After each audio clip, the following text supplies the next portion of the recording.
What's going on? Welcome to the Fit, Healthy, and most of all Happy podcast. I'm your coach and host, Josh, here with his co-host and co-coach, KG, and I'm in the house. This is Motivation Monday, so we are fired up as always, but this isn't just any Motivational Monday. This is the official start of our 30-day Summer Shred Challenge. So this is something we're doing exclusively with our one-on-one clients. We gave the opportunity to jump in, and for those of you, perhaps even yourself, who wanted to achieve their dream body this summer once and for all, we're going to be spending the next 30 days either in challenge mode or beast mode, pushing ourselves to really build the tenets to an incredible physique for this summer. So beware, the transformations are going to be popping off in the next month. Me and Kyle are really fired up. We're jumping into our criteria today. We're stretching ourselves to see more results, to see more change, because if you want to get somewhere you've never been, you got to do something you've never done. And if you want to jump in this challenge and maybe you're thinking about it and now you know, hey, this is my chance, this is my opportunity.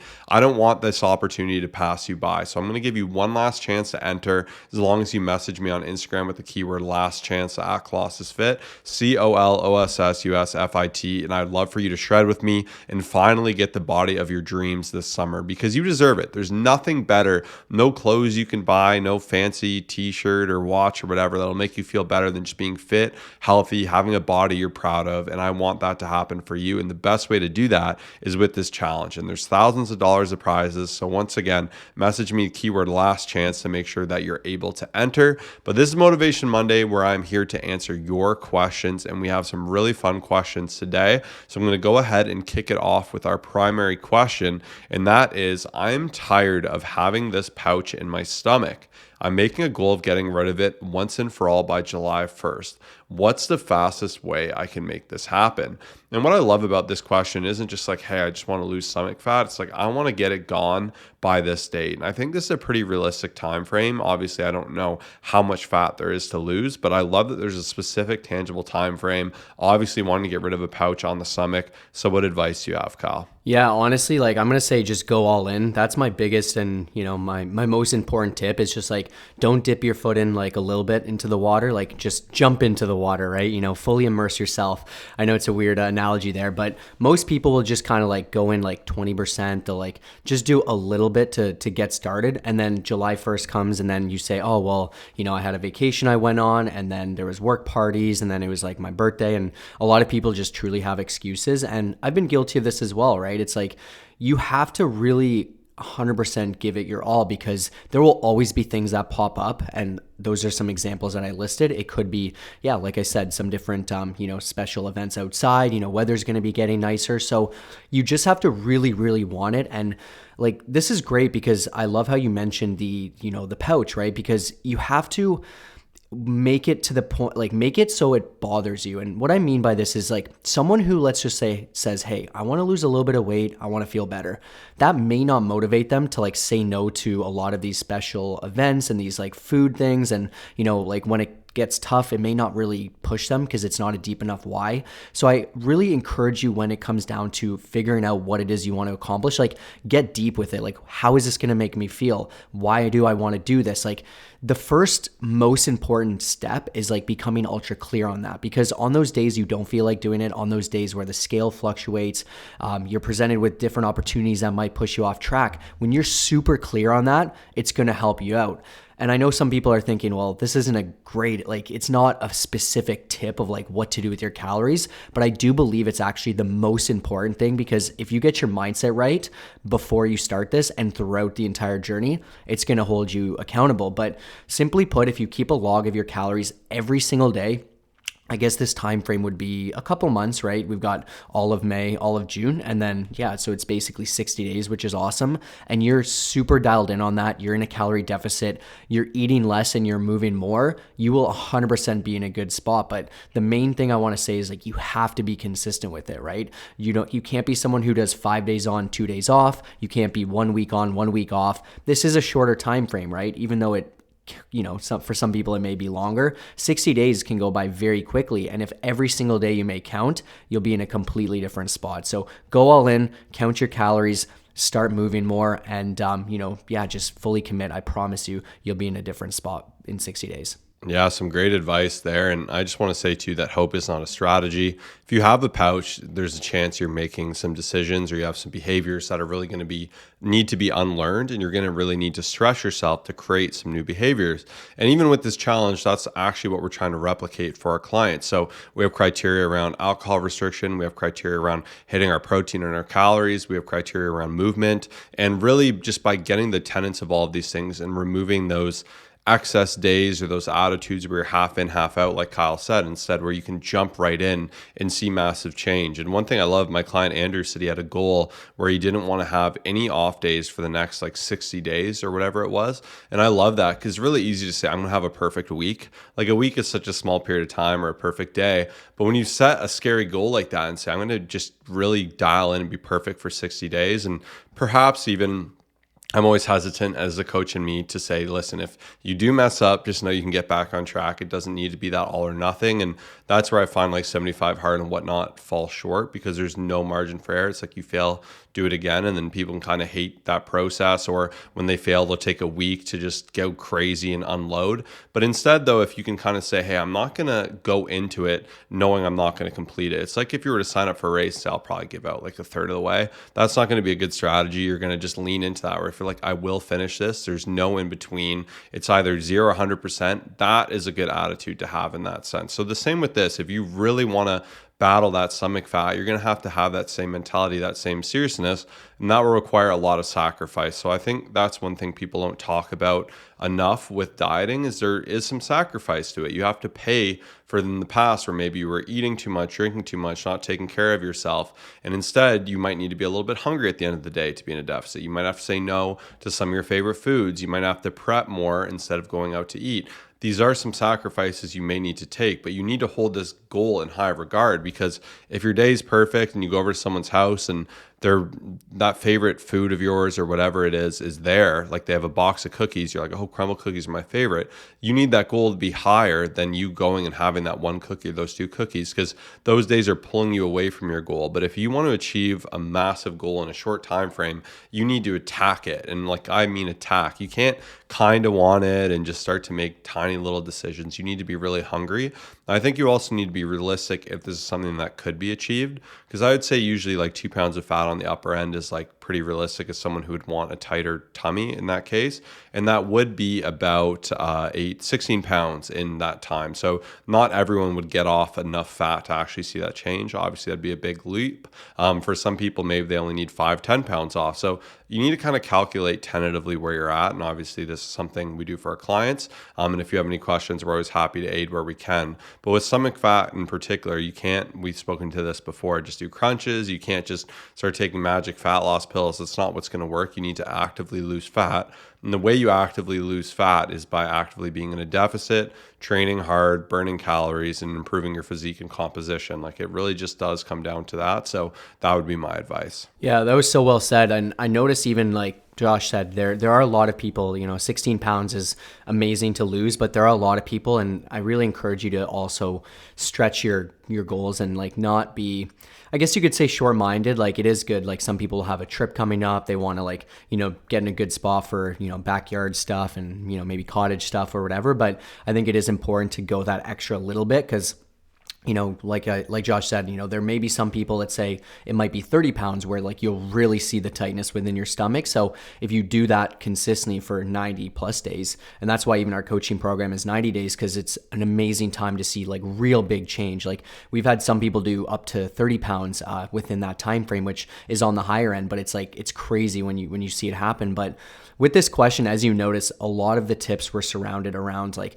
the mindset, the commitment, going all in, having your deep why. And we mainly structured it this way because yes, a deficit's important, but a lot of people struggle with that mindset, right? They start and they never end up finishing it. And it's just the habits that are, not in place. And even like the conversations we have with most people who will say, hey, I want to lose the belly fat. Usually they followed up with like should I have carbs or no carbs? Should I run or should I walk? Should I take pre-workout or not take pre-workout? What drink is that all about? Like they always have these questions questions within like the very nitty gritty, but they're missing out on the overall like main grand scheme of things that's going to make the biggest difference, which is that commitment and that consistency. So fantastic question. I really hope that helped. And that's my final thoughts on this one. Yeah, and one thing, this is actually something I said to this individual, is what is going to make this time different, like right off the bat? Because the chances, if you've had this goal, you've had a similar goal in the past, you probably failed it. Like I said, if you don't hold that in high regard and you don't even expect to believe that you'll be able to achieve it, it's not going to get done. And that's where having accountability, whether you tell a friend, hey, if I don't achieve this, I'm going to come help you clean your whole house, or I'm going to donate to this charity I don't like, or something like that. Having real stakes will really help center you with it, doing it with someone, or even most importantly, and I'm really happy to announce that this individual signed up for the challenge, and we'll be sharing this transformation. You'll be seeing a tight tummy transformation that is going to be amazing. I can't wait to talk about that in the future. But actually having that commitment, and having me and Kyle there on your team to help you navigate the twists and turns, to tell you how much we should be losing, what you should be eating, what your specific macronutrients and training program needs to be, how to balance that with your unique lifestyle and advantages and disadvantages. And that ultimately is the best thing. When you have someone there to help you do it, it's like having a coach who's done it before that can guide you exactly where you need to go. So don't miss out on that. This is a great time to start. Obviously, you can sign up and jump right into this challenge, which is going to be perfect.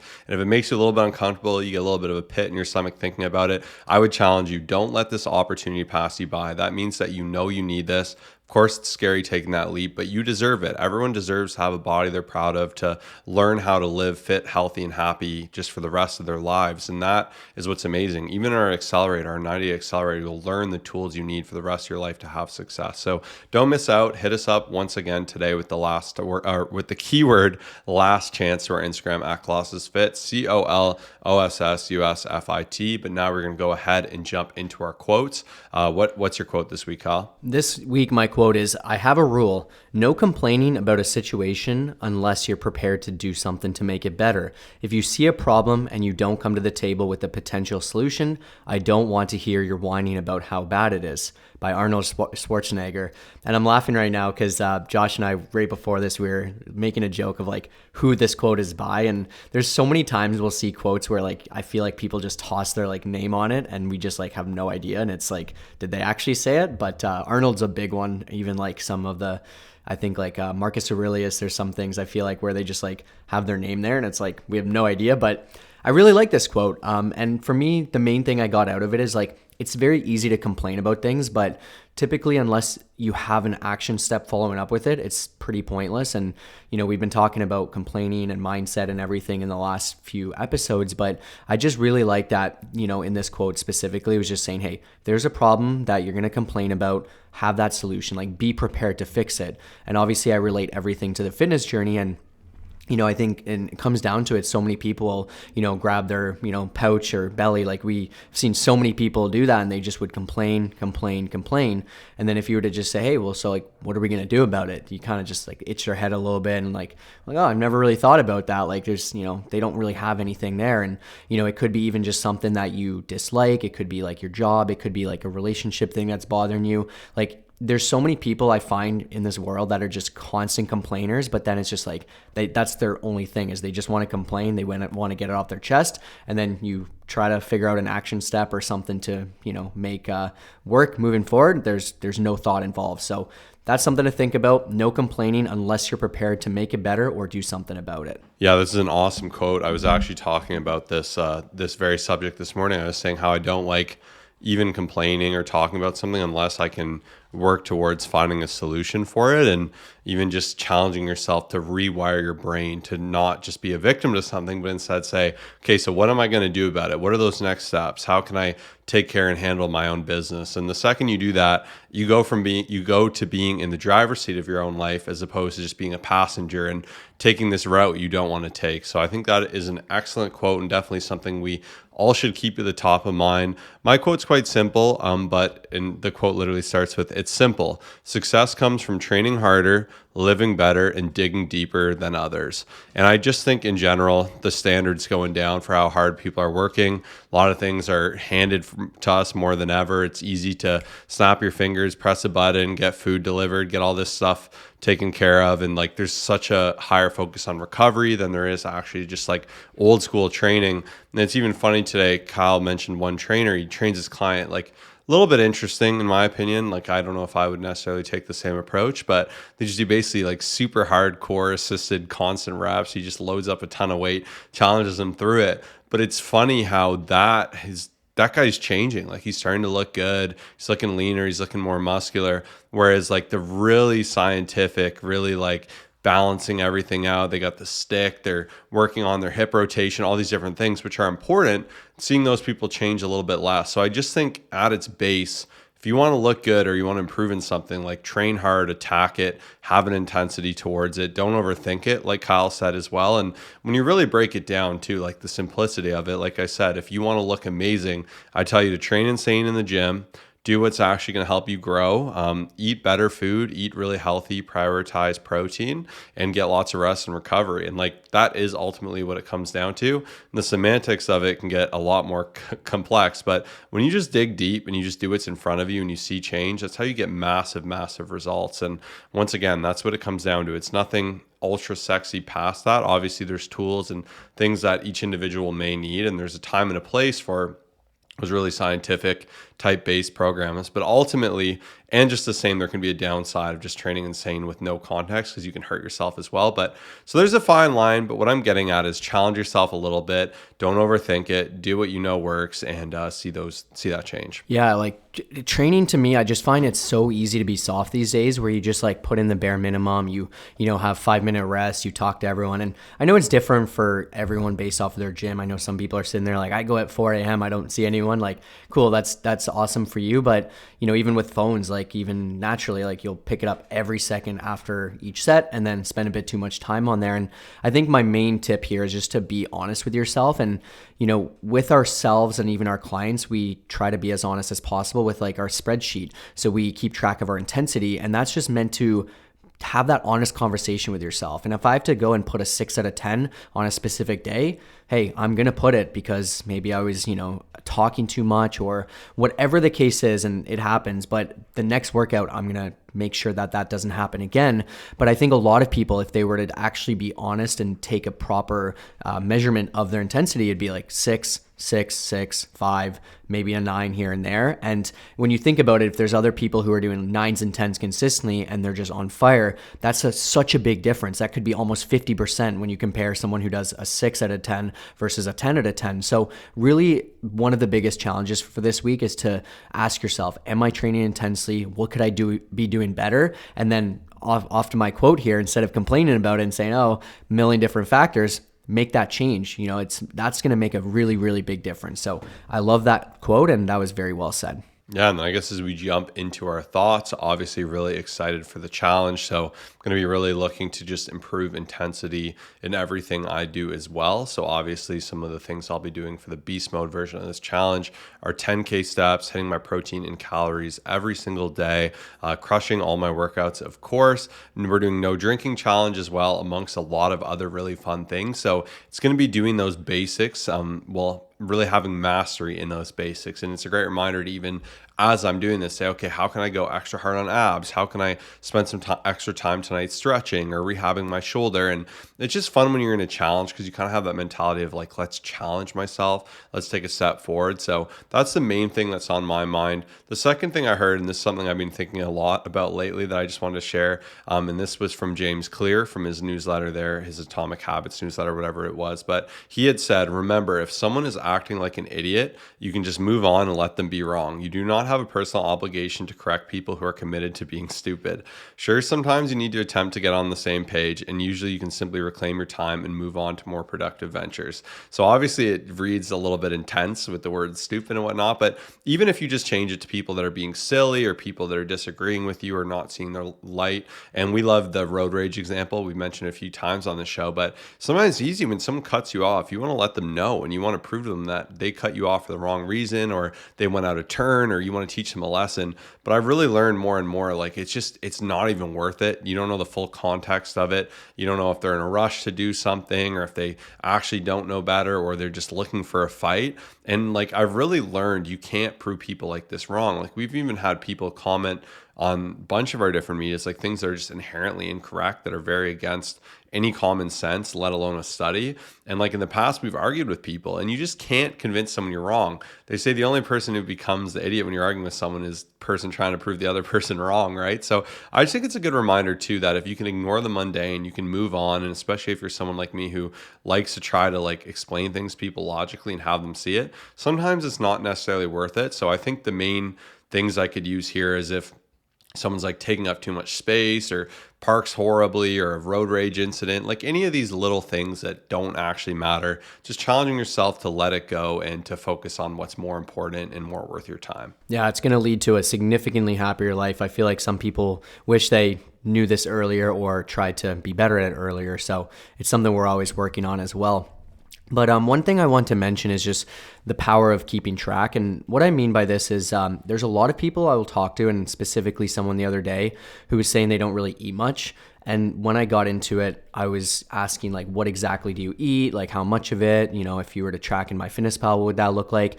And they just didn't really know. Like, they were pretty unsure, but they were saying they were struggling and they weren't able to, lose body fat. And so for me, my biggest tip was, hey, download the app, try to stay consistent with it, and actually see what it looks like. And what I'm trying to get is I know for a fact that once you see what goes on, for example, there may be some extra untracked like things that you don't know about. You could be having some drinks that you're unsure about, or like you maybe don't even realize, right? Even on the weekend, you could be going off. So I think a lot of people just assume, and I see this happen so often. And on the other end, like I just remember years ago, I was talking to someone who was saying they were a hard gainer and they were struggling to gain weight. And when I said, hey, what do you eat in the day? They said, I'm always eating. I'm eating so much. And they listed out a few of the things they were having. And I calculated mentally in my head, because I can do that pretty easily, like how many calories they were having, and it was just so little. So the main point here is just like when you see the numbers in front of you, when you have the data, it makes such a big difference. Instead of just kind of guessing or just saying random things,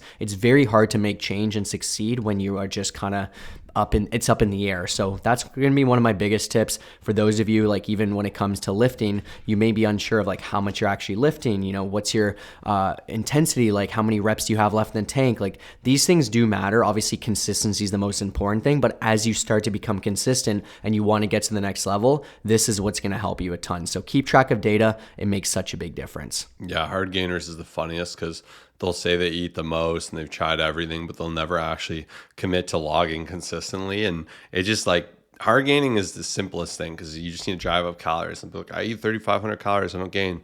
And it's like, okay, eat more. And it's like the odd day they'll be like, oh, I forgot to eat. Like usually if you have a hard time gaining weight, there's a reason. It's usually behavioral with when you eat food, or you're super active. So you can easily fix that. Just the same, there's another crowd that's like, I hardly eat anything, I'm not losing fat. And it's like, well, if you're not losing fat, you're either at maintenance, or if you're gaining, right? You're in a surplus. So it really does come down to that. And like Kyle said, you can just make the excuse of like, I'm a hard gainer, it's impossible, or my body just doesn't lose fat. Or you can actually just work to having that solution, track your food, be honest with it, track it with more accuracy, and then you'll actually start losing fat. So I think that was a really good little add-on there. And we're going to go ahead and jump into our client shout out. This is someone who is struggling, who's crushing it. This is my client, Jeremy. What was amazing is when he came to the program, he was someone who was lifting, he was doing the right things, but he didn't have a physique he was proud of. And if you actually see in the photo on the screen, you can see the compositional change that took place.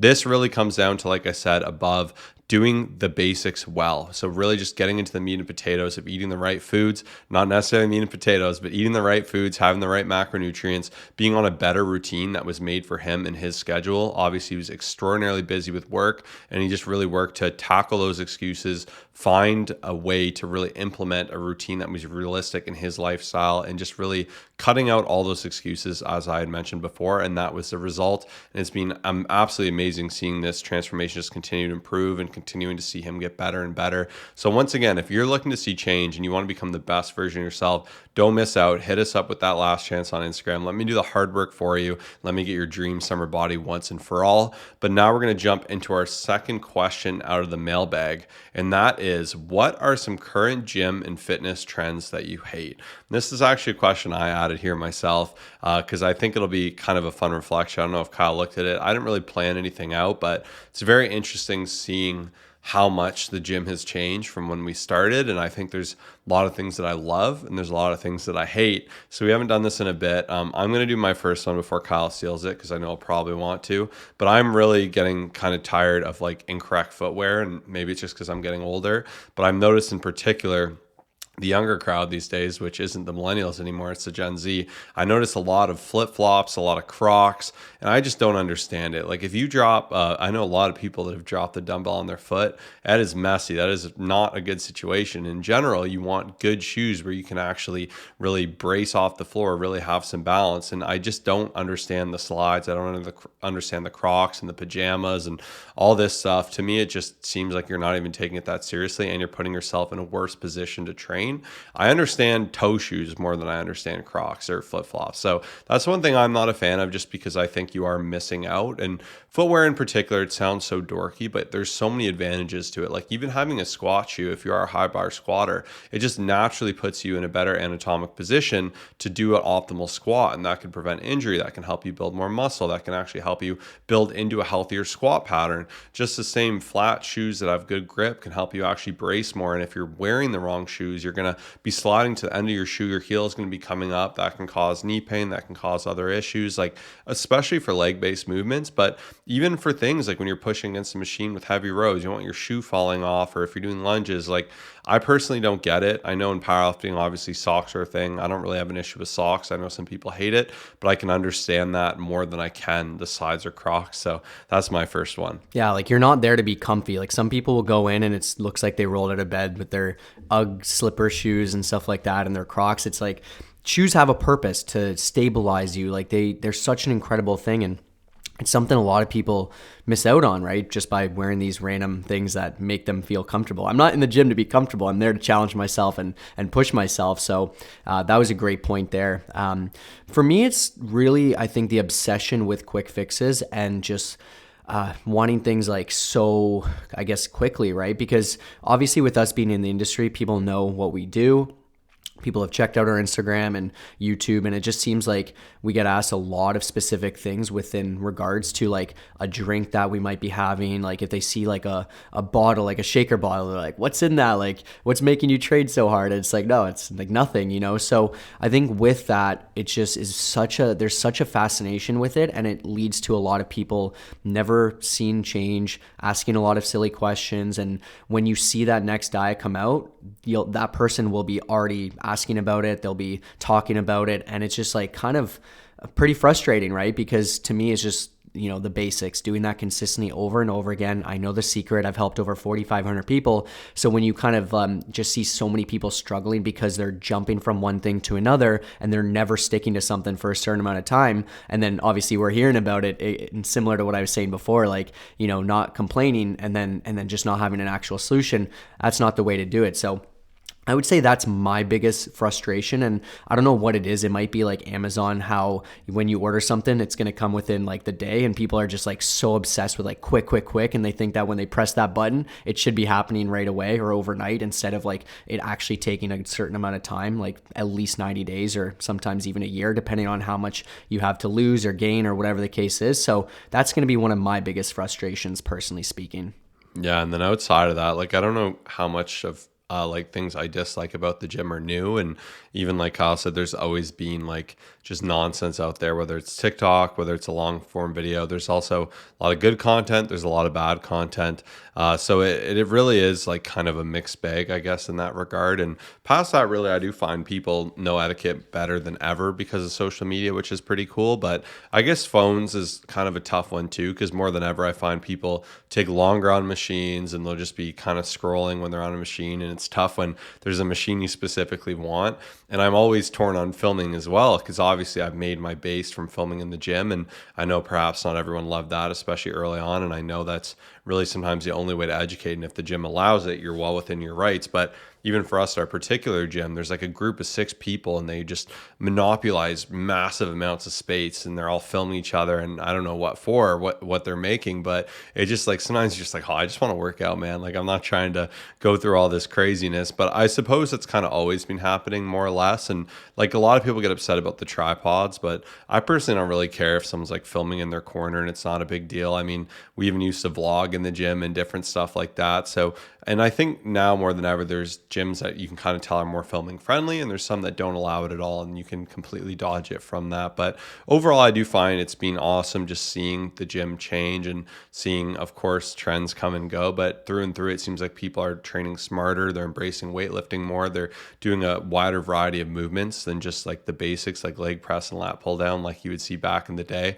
So I think in that regard, it's really cool, and it's fun even seeing like future generations taking their own spins on things and seeing the different approaches and movements that come out of it. So overall, I'd say it's definitely a really positive thing. Outside of those of you that work out in Crocs or slides, I'm coming for you. That's not my biggest, I'm not the biggest fan of that, but that's about it for me.